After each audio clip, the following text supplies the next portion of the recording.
What if the most expensive perfume in the world comes not from flowers, but from a wounded tree?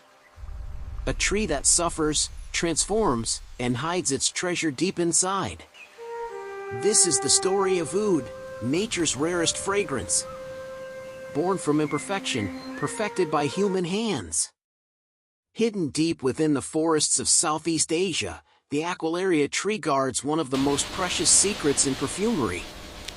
At first glance, it looks ordinary, like any other tropical tree.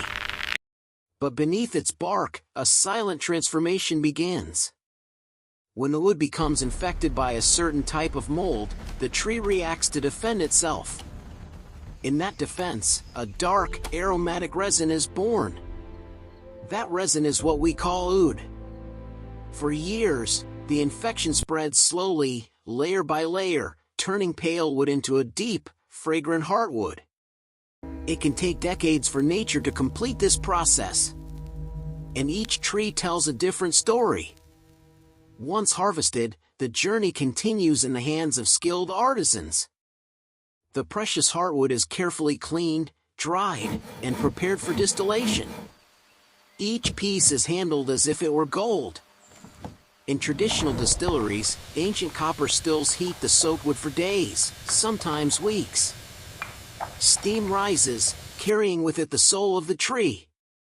Every drop of oil that condenses is a miracle of time and patience. From hundreds of kilograms of wood, only a few milliliters of pure oud emerge. Its aroma is deep, smoky, animalic, and hauntingly beautiful. A scent that can last for days on the skin, and for centuries in memory. Modern laboratories now blend nature and precision.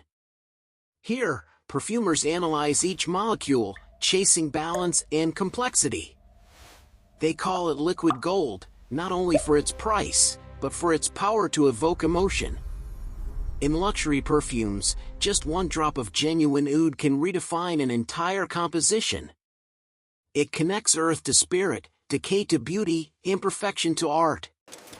And so, from a wounded tree in the heart of a distant forest, to a crystal bottle on a perfumer's table, the journey of oud reminds us that true beauty is often born from scars. Because in the end, perfection is not found in purity, but in transformation.